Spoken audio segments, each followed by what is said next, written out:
Hello friends, good নুন। আজকে আমি বাটার পনির করেছি, সেই রেসিপি তোমাদের সাথে শেয়ার করেছি। তো আগে থেকে পনির, কাঁচা দুধ, বাটার, কাজু রেডি করে রেখেছিলাম। তারপরে দেখো, আমি সেই একটি কড়াই বসিয়েছি। সেই কড়াইয়ের মধ্যে বাটারের বেশ পরিমাণে বাটার আমি ইউজ করেছি, কারণ এটা বাটার পনির, তো তাই পনিরটাকে বাটারটাকেই আমি বেশি ইউজ করেছি। এতে কোনো সাদা তেল বা ঘি আমি ইউজ করিনি। তো সবাই রেসিপি এই বাটার পনির অনেকেই করতে পারো, আমার বাটার পনির কিভাবে করেছি সেটাই তোমাদের সাথে আমি শেয়ার করেছি।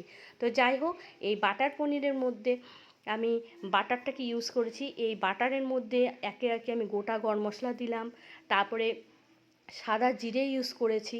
এটাকে আমি সুন্দর করে মিক্সড করব। তারপরে আমি তেজপাতাও অ্যাড করেছি। এই তিনটা জিনিসই ভালো করে আমি এখানে একটু ভেজে ভেজে নিব। তারপরে আগে থেকে আমি আদা বাটা ছিল 2 চামচের মতো, আমি আদা বাটা ইউজ করেছি। জিনিসটা একটু বেশ টেস্টি হয়। যাই হোক, আমি সুন্দর করে ভেজে নিচ্ছি।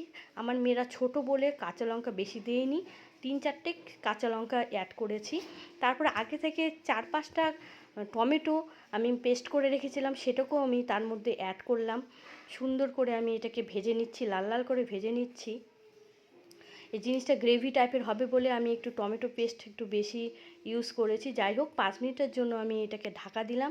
এই দেখো, 5 মিনিট ঢাকার পরে এই জিনিসটাই হলো, একটু তেল তেল ভাব বেরিয়ে আসবে। যাই হোক, তারপরে আমি হলুদ ইউজ করলাম পরিমাণ মতন, আর টেস্ট মতো লবণ ইউজ করলাম। এটাকেও আমি সুন্দর করে ভেজে ভেজে নিচ্ছি। যতক্ষণ তেল ভাবটা বের হচ্ছে না, আমি একটু ভেজে নিব। তারপরে স্বাদ মতো একটু চিনি দিতে হবে। জিনিসটা একটু মিষ্টি মিষ্টি টাইপের হবে বলে আমি চিনি এখানে অ্যাড করেছি। কেউ না দিতেও পারো, বাট আমি একটু চিনি ইউজ করেছি টেস্ট হবে বলে। আর একটু আমি সুন্দর করে ভেজে ভেজে নিচ্ছি। এখানে আমি জল অতটা ইউজ করিনি। যাই হোক, তারপরে আমি আগে থেকেই কাজু বেটে রেখেছিলাম, সেই কাজু বাটাটা দিয়ে আমি সুন্দর করে আবার নাড়াচাড়া করে নিচ্ছি। তো আমি জল এখানে ইউজ করিনি বললেই হলো।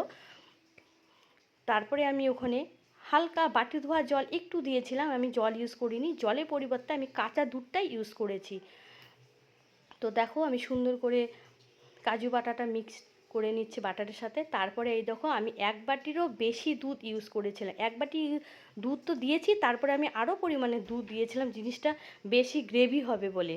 তো যাই হোক, এই দেখো সুন্দর করে জিনিসটাকে আমি নাড়াচাড়া করছি, যে ফুটছে ফুটছে। তো দেখো, আমার রেসিপিটা যদি তোমাদের ভালো লেগে থাকে, তোমরা প্লিজ কমেন্ট, শেয়ার, লাইক করো। আর নেক্সট ভিডিও কবে আনছি তোমাদেরকে অবশ্যই জানাবো। তো এই যে কাঁচা পনিরটাকে আমি আগে থেকেই কেটে রেখেছিলাম।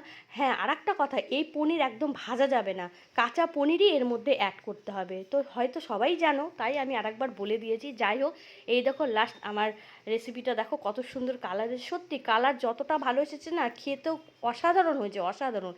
তো আমার মোটামুটি নিরামিষের দিন এই জিনিসগুলোকে আমার করতে হয়, কারণ আমার মেয়েরা খেতে চায় না ঠিকমতো রান্না না হলে ওরা খেতে চায় না। তো মোটামুটি আমাকে করতে হয়, তাই করেছি। এই দেখো কত সুন্দর কালারটা এসেছে, সুন্দর জিনিসটা ফুটছে। তো যাই হোক, আমার 5 মিনিটের জন্য একটু ঢাকা দিয়ে রেখেছিলাম। এই যে আমার লাস্ট এই যে ফিনিশিং দেখো। তো আজকে আমার নিরামিষ থালি, তো নিরামিষ থালির মধ্যে সব কিছু সুন্দর করে সাজিয়ে রেখেছি। তো সবাই ভালো থেকো, টাটা।